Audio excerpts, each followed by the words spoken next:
Hey, what's going on, Clipper people? It is me, William the Opinion Updike. And I am positive Chuck Mockler. And today we're going to be talking about what the Clippers need to do to get a win over the Raptors. We're also going to talk What You Say Wednesday, playoff edition. We're going to talk your expectations for this team as currently constructed in the playoffs. And then also in some shavings news, Norm Powell is out of the boot and Kawhi has a new shoe. So we're going to talk about it. All that and more coming up right about now. You are Locked On Clippers, your daily Los Angeles Clippers podcast, part of the Locked On Podcast Network, your team every day. Yes, welcome to Locked On Clippers. We're coming at you 5 days a week, Monday through Friday. It's a fun time. 7 a.m. Kill some windshield time. Make us your first listen. We also got to let you know today's episode is brought to you by Prize Picks. Check out prizepicks.com. Use promo code NBA. Go to the App Store, download it. It's daily fantasy made easy. Before we get into anything news, Covington scheduled to play for the Clippers. Reggie and Morris not on the injury report. We're fully healthy Clippers style. Yeah. Which means we still have 5 guys permanently out. 3 of which being, maybe our best players. The Raptors, Fred VanVleet is questionable with knee soreness. OG Anunoby, doubtful with a finger fracture. And I wouldn't be surprised if we see Scotty Barnes listed on the injury report after being pelted in the head by LeBron James, so he might have a concussion. That was a wild clip. I actually had not seen that. In his post-game sort of presser, though, Scotty took it like an absolute pro. It's just absolutely insane. It's troubling. If you haven't seen it yet, just look up like LeBron, Scotty Barnes. I mean, it is a very hard throw. Yeah.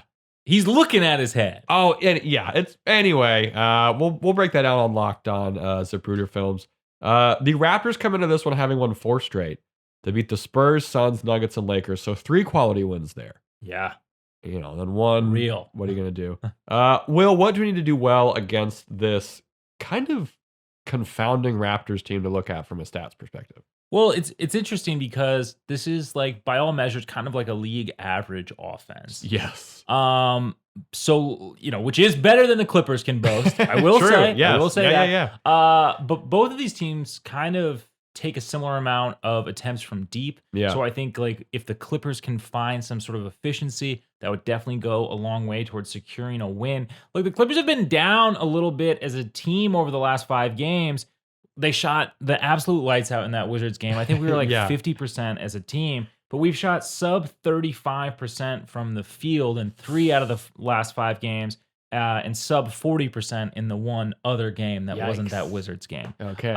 So like I said, both of these teams take a similar number of attempts. They're both around that 34 3-point attempts per game kind of a number. Now, we are actually like top 5 in efficiency from deep, around 37%. Got Luke Kennard shooting 46%, whatever it is. Which 37% mean top 5.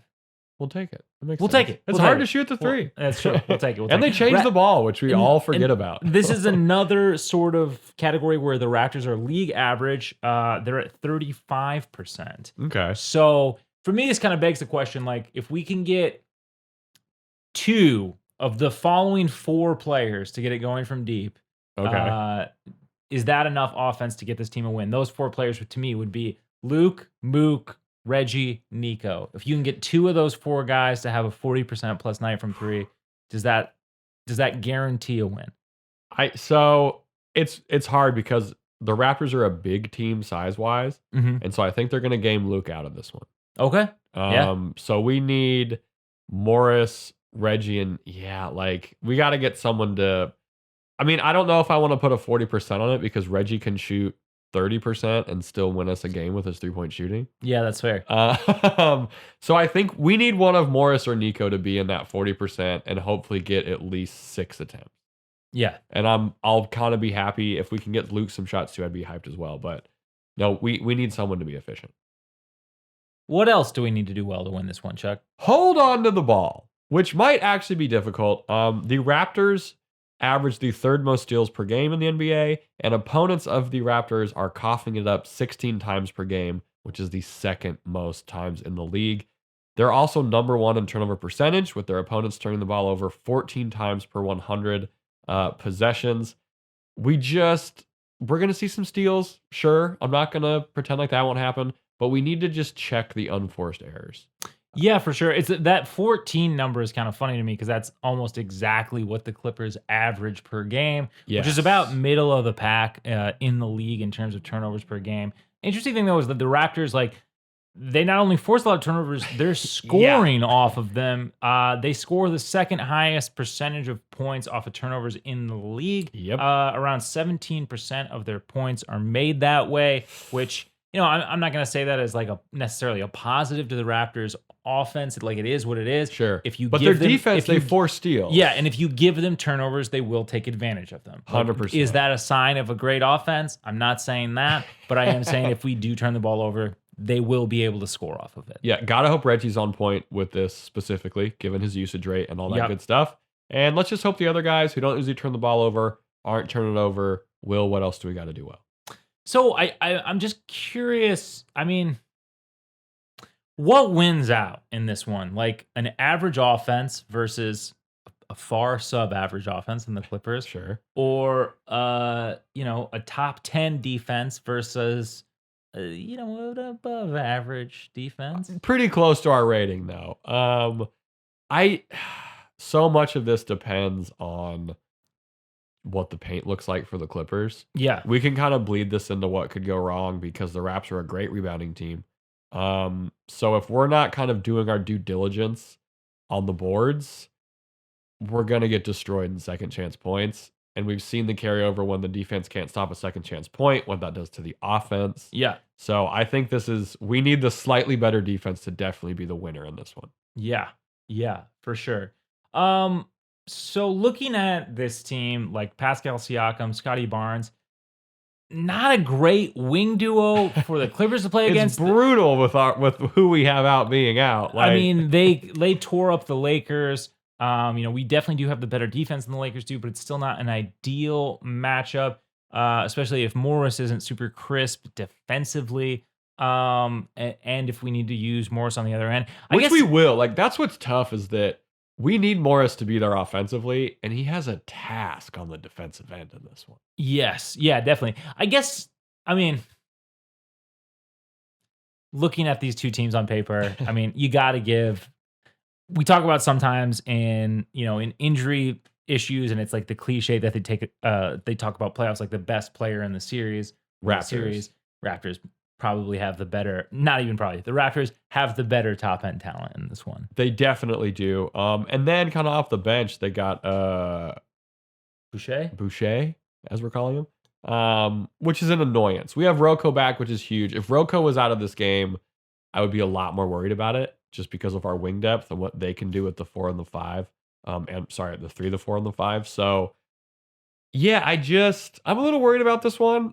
They're playing really good basketball too. I mean, 4 in a row, even if one of those teams is really bad, the team across the hall is still a win. Yeah, absolutely. So you still got to win the games. Exactly. And then kind of going back to that, the rebounding thing, the Raptors are second in total offense rebounds per game at 13.4. They're also second in offensive rebounding percentage per game.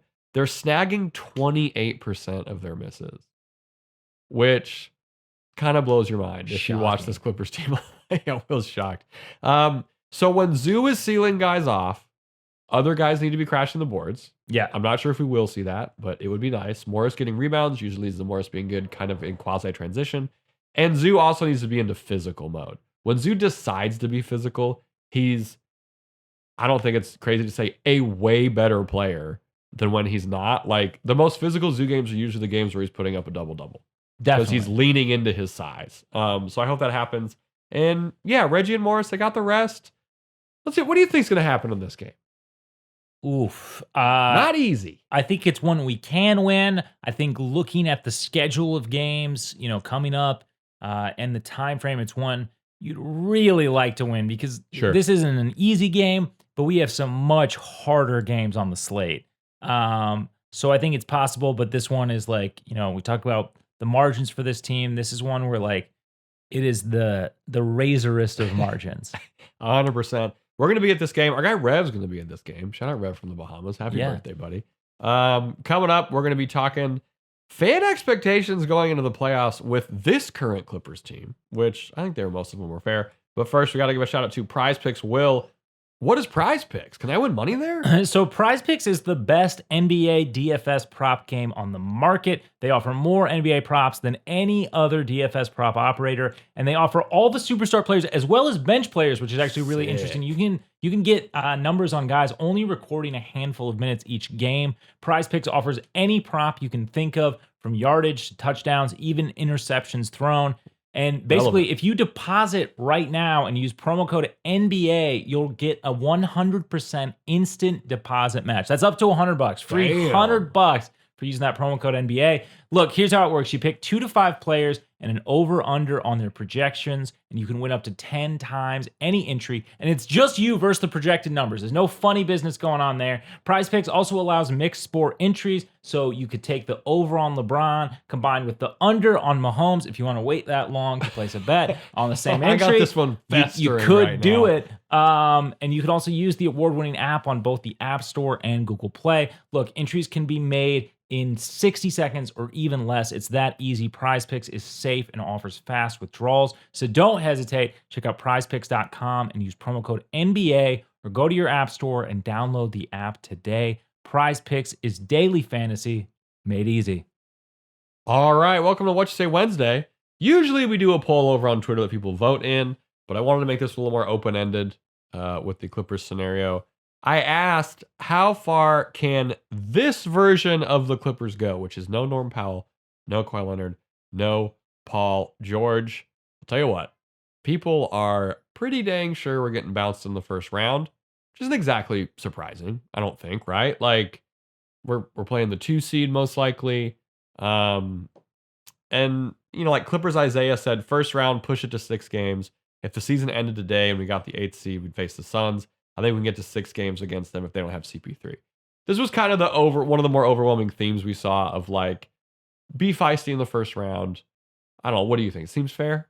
I mean, it seems fair. And, like, honestly, if you don't have any of those players return to the fold, look, I'm not trying to be a downer here, because truly anything can happen. You know, health and is, you know, such a shaky situation, and the playoffs being the playoffs, you know, like, truly anything can happen. But I got to be honest, like, what more would this team, that, you know, the currently constructed team, like, have to prove or show? I mean, if this team can take a 2 seed to 6 games, let's say 6 games, which I think is optimistic, like, that's still going to be really difficult. If this team, without any of those players that you mentioned, can take a team that's a top 2 seed, the best team in the conference, one of the best teams in the conference, to 6 games, success. What more do you need to see? Yeah, that's a full success. Ara Messerlian, I hope that I pronounced that right. If I didn't, please let me know and I'll correct it. Said, realistically, either the Suns or Warriors, a decent fight, but ultimately losing in 5 games to either in round 1. You know, I think 5 is, like, pretty accurate. Yes, with Paul George and Powell, they'd have an outside shot of beating them in round 1, which I think is fair. If Kawhi included too, they could compete for a championship. That's what's so funny about this, is, like, you add even just one of these guys, and I say we probably get out of the first round. You add probably. I don't know if I'd go probably. I'd go maybe. I'm fired up. If one of these 3 guys is added, yeah, depends on the guy. Fair. He also said, let's keep in mind our talent disparity. Oh yeah, defenses lock in during playoffs, and we don't have any playmaking outside of Reggie. Think getting out of the play-in and not getting swept would be considered a win for this team without players mentioned above. This guy's on point. Ara's on point. So I wasn't surprised at this idea that we would get bounced in the first round. That makes sense. I also think maybe getting bounced, now that I said it, a little bit of an aggressive turn considering who is on this roster right now versus a top seed. I mean, it is what it is. Like, this team, no disrespect to what we have, because this year is a first round team. It's about developing our core for sure. But what this team is rolling out right now is not good enough to get out of the first round of the playoffs. It's an 8 seed. Yeah.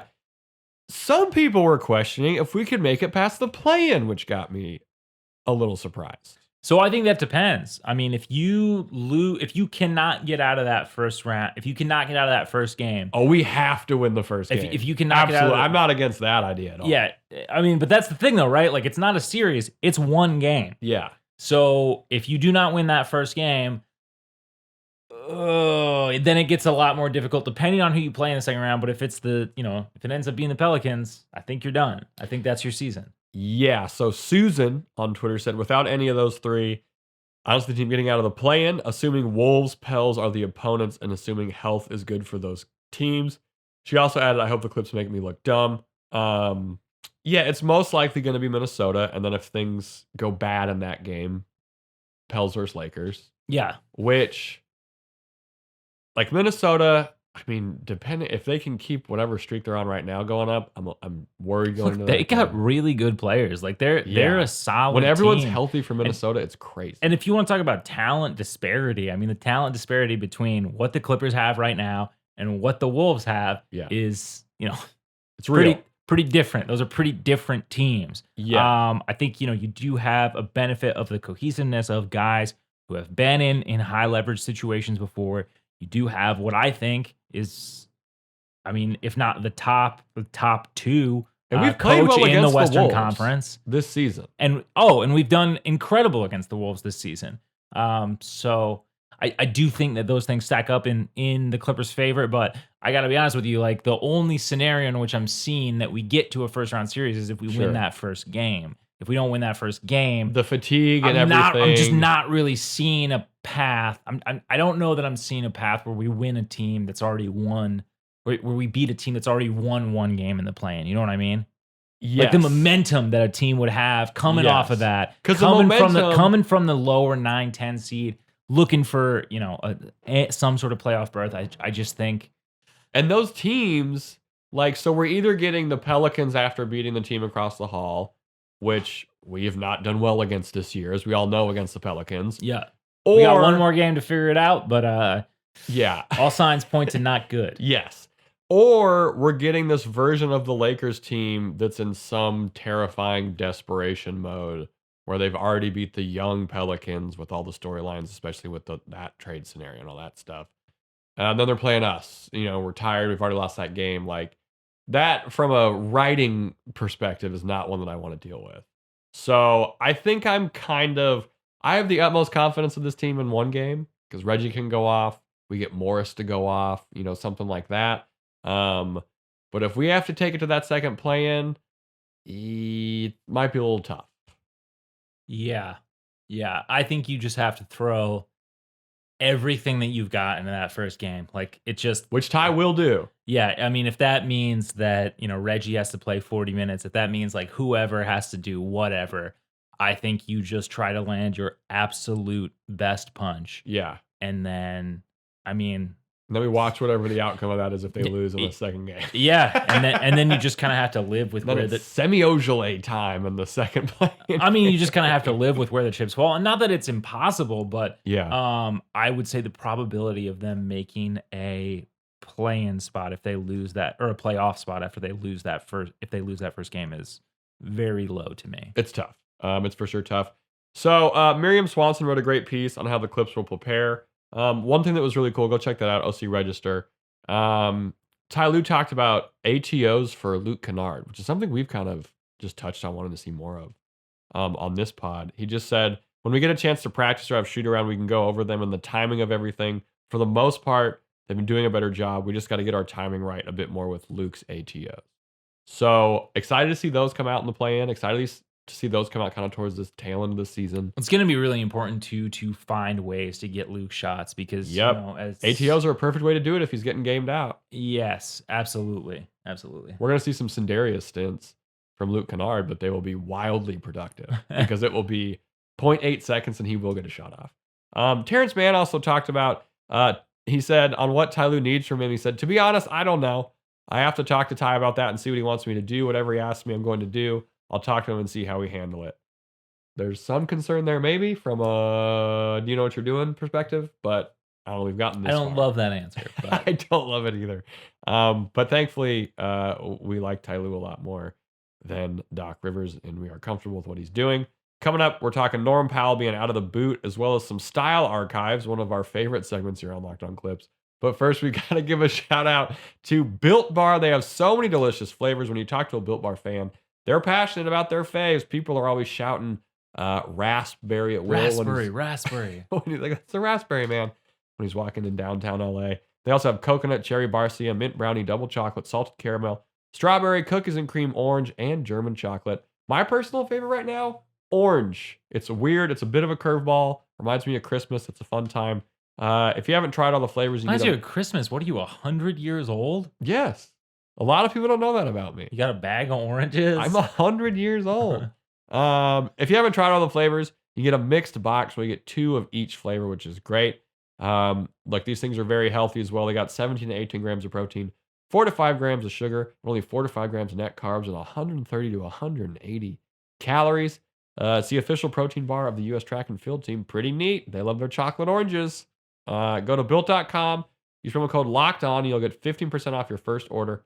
Use promo code LOCKEDON for 15% off at built.com. All right, welcome to Shavings, which is where we just kind of wrap up everything else, sometimes around the NBA, mostly just around the Clippers sphere. Sure. But in some great Clippers news. Oh, yeah.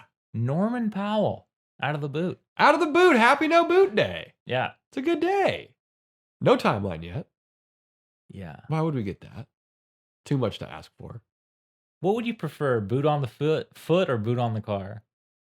Boot on the foot, man. Have you ever had a boot on your car in LA? So No. the thing about the boot on the car that's really frustrating in LA is that it's a combination lock. And it's only 4 digits. It's either 4 or 5 digits. And you're staring at that thing. And there's a small piece of you that says, I could probably figure this out. Yeah. Because the boot's staying on. It's not like there's like you could, I mean, there's a lot of permutations of that, but you can maybe figure it out.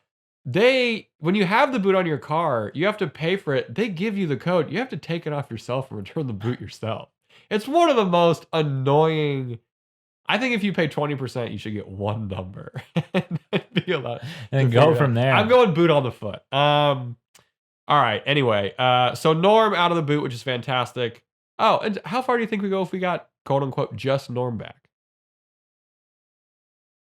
6 games? 6 games, but it's a more frustrating team to play for sure. 100%. So we've kind of talked about this a little bit on the pod. Do you think Norm Powell is starting? We're just shooting the breeze here. Do you think Norm Powell is starting next season? And if so, based on how the lineup looks, because here's the 4 for sures.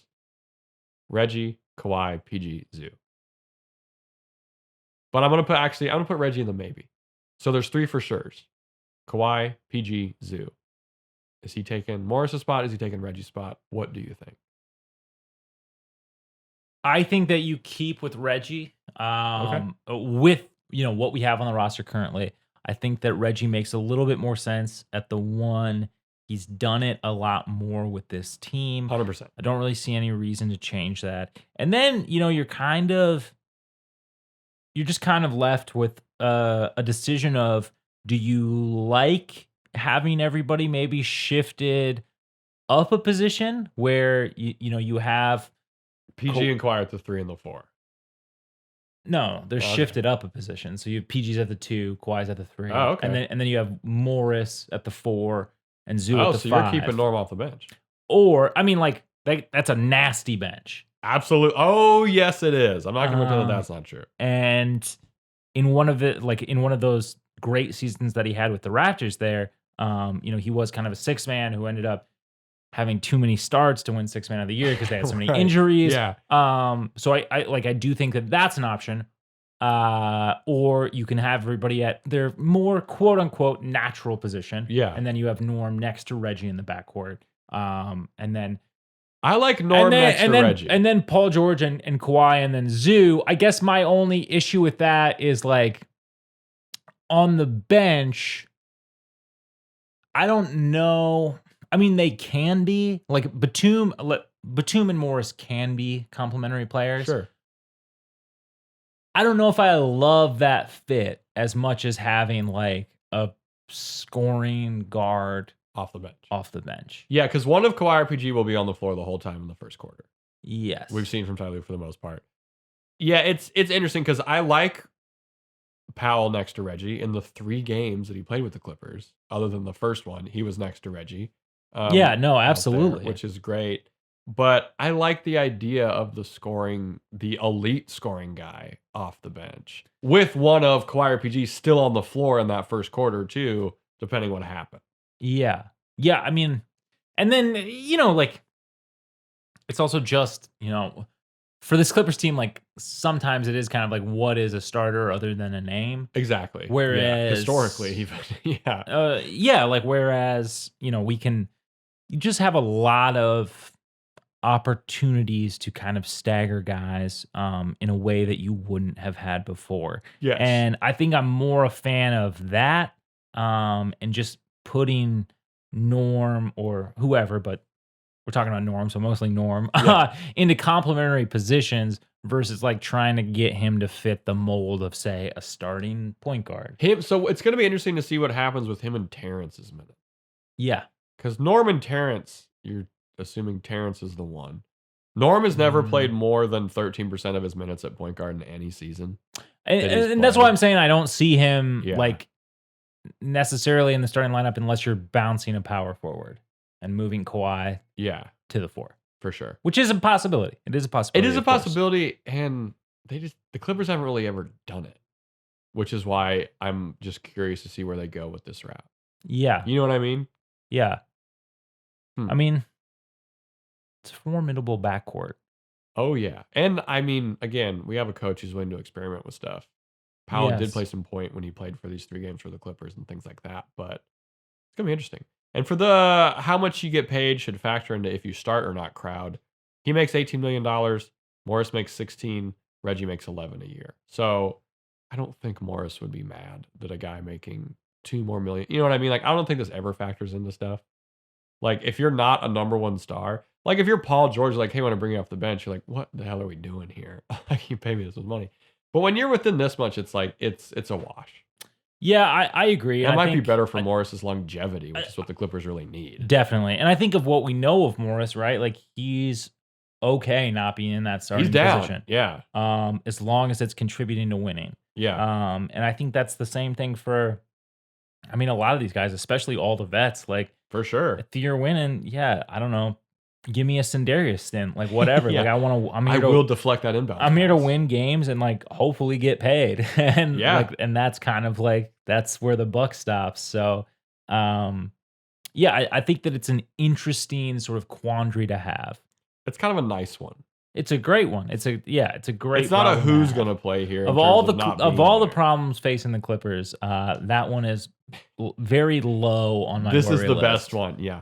All right, from the Style Archive, something we've never done here on Locked On Clips. We never really talked about this. Kawhi's second shoe is coming out this Saturday, actually. The colorway is called New Money. It was revealed during All-Star Weekend. It has images of the Declaration of Independence on it. The silhouette, I like. The silhouette of the shoe is cool. Did Kawhi steal the Declaration of Independence? Well, he stole it from somebody. Is this a historical document you'd feel comfortable wearing around? Sure. I'm gonna say no. Okay. There's a specific kind of white guy who wears clothing with the Declaration of Independence on it. Like, Declaration of Independence, I mean, I guess I'm fine with because it's just like a silly note. Constitution, absolutely not. Yeah, absolutely that's fair. not. Yeah, Constitution would be way more. If you come out with a pair of shoes with the Constitution on it, I will burn those shoes. You're Gordon Hayward. Yeah, no, that's a good call. I'm excited to see what they do with these. I've liked that New Balance has kept this Kawhi line different than what you would. They did a job. Like, I don't think when Kawhi was signing with New Balance, you thought, oh, he's probably going to do a collab with Jolly Rancher. That's true. Yeah. Like, that's a very, they're taking big swings. New Balance, I feel like, has kind of just an interesting niche in the shoe market in general. I feel like it's underappreciated. They got solid lifestyle stuff. And then between Kawhi on the basketball side and the insane. They got DeJounte Murray too, I'm pretty sure.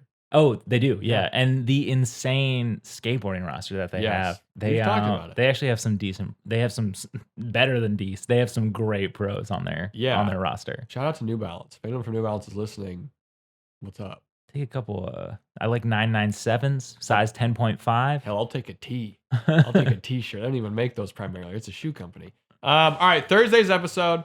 We're gonna have a recap of Clippers versus Raptors. Hopefully, that's a win. We're gonna have Thirsty Thursday. We're talking about what we want to see more of. And of course, whatever else happens between now and then in Clipperland, Will, if someone wanted to leave us a review, which does help us out, where could they possibly do that? So you can check us out over on Apple Podcasts or the podcast app on your mobile device. We're also on Google Podcasts. We're on Spotify. We're on Stitcher. We're on Deezer. We're on Amazon Music.